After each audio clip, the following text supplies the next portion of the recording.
जय और वानी सगे भाई बहन थे, पर दोनों के स्वभाव में बहुत अंतर था। जय बड़ा जिद्दी और कामचोर था।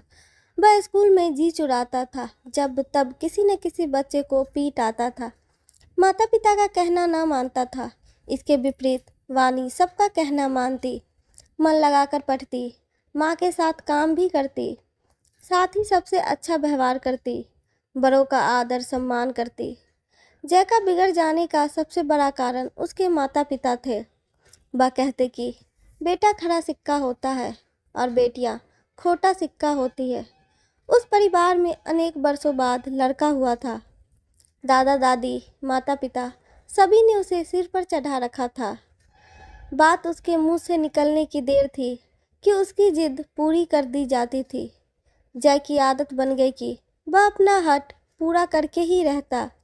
यदि सीधे सीधे काम न बनता तो वह रोने लगता या अपने पैर पटकता।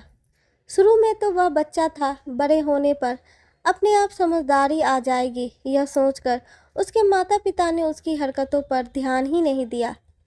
पर बड़ा होने पर यह उनके लिए बहुत बड़ी समस्या बन गया। पढ़ाई लिखाई में उसका बिल्कुल मन न लगता। एक कक्षा में वह 3-3, 4-4 वर्ष तक पढ़ा रहता, तभी उसे जैसे तैसे उत्तीर्ण किया जाता। वह सारे दिन खेलता, बच्चों से मारपीट करता।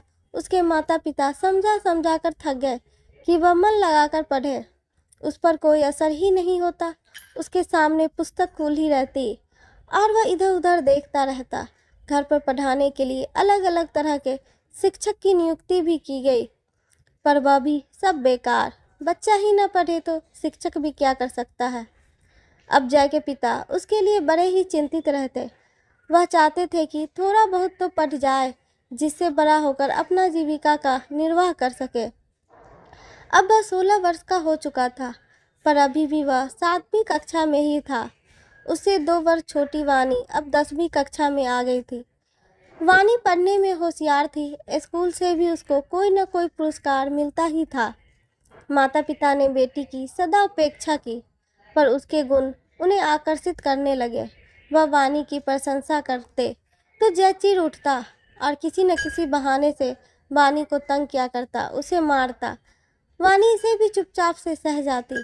कभी भी माता पिता से भाई की शिकायत नहीं की। वह जानती थी कि अंत में भाई का ही पक्ष लेंगे। समय के साथ साथ जय और वानी दोनों बच्चे बढ़ते गए। जय के साथी भी उसके जैसे थे, पढ़ाई से जी चुराते थे, इधर उधर उधम मचाते। जय ने उनके साथ रहकर सिनेमा देखना, पान खाना, सिगरेट पीना, नारेबाजी, हुल्लड़बाजी, यह सब काम भी सीख लिए।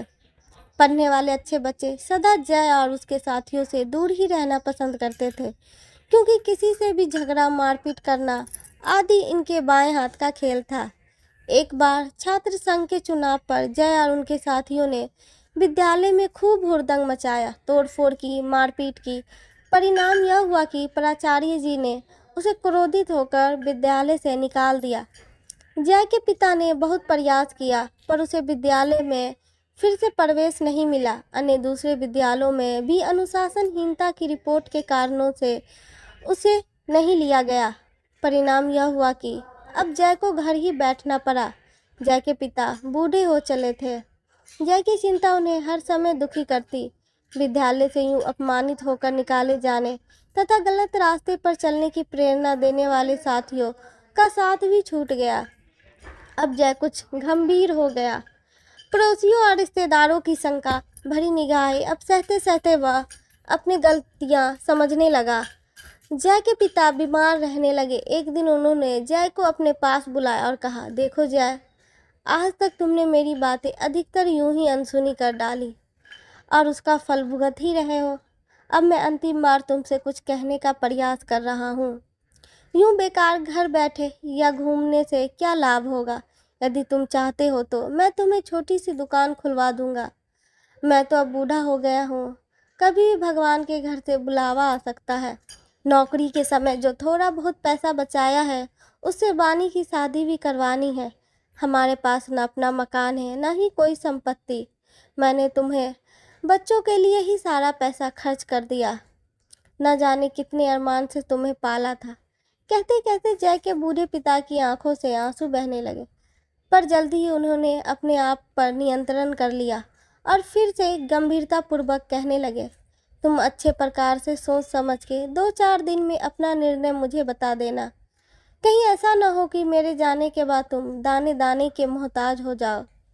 यह कहकर जय के पिता ने करवट बदल ली। जय की आंखों के आगे अपने भविष्य का चित्र नाच उठा। उसे पिताजी की बातों में आज पहली बार सच्चाई दिखी। उसने दूसरे दिन पिताजी से कह दिया कि वह दुकान खोलने के लिए तैयार है। जय के पिता ने थोड़ी पूंजी लगाकर उसके लिए छोटी सी दुकान खुलवा दी। साथ ही यह भी कह दिया कि उनके पास जो भी धन था वह उन्होंने लगा दिया है। जय को लाभ हानि सहने के लिए स्वयं तैयार रहना होगा। अब जय सारे दिन अपनी छोटी सी दुकान पर बैठा रहता। उसकी समझ में यह बात भी आ गई थी कि धन कमाना कितना कठिन है। पढ़ने के समय पिता का धन बिगाड़ने का उसे अब अधिक दुख हो रहा था। वानी सदैव अच्छे अंकों से उत्तीर्ण होती गई। वह बैंक की प्रतियोगिता परीक्षा में बैठी और वहाँ भी उत्तीर्ण हो गई। साथ ही साथ बूढ़े माता पिता का हाथ बटाने लगी। घर के खर्चे की कुछ जिम्मेदारी उसने अपने ऊपर ली और उसने अपने माता पिता की चिंता भी दूर कर दी। अब माता पिता, पड़ोसी, रिश्तेदार सभी वानी की प्रशंसा करते थकते नहीं थे। वानी ने बैंक अधिकारी के रूप में कुशलता से अपना काम करते हुए अधिकारियों और सहकर्मियों में इसमें ही सम्मानपूर्वक अपना स्थान बना लिया था। एक बार वानी के यहाँ कार्य के परीक्षण के लिए क्षेत्र अधिकारी आए। वो वानी का शील स्वभाव, कार्यकुशलता तथा व्यवहार पर मुग्ध हो उठे।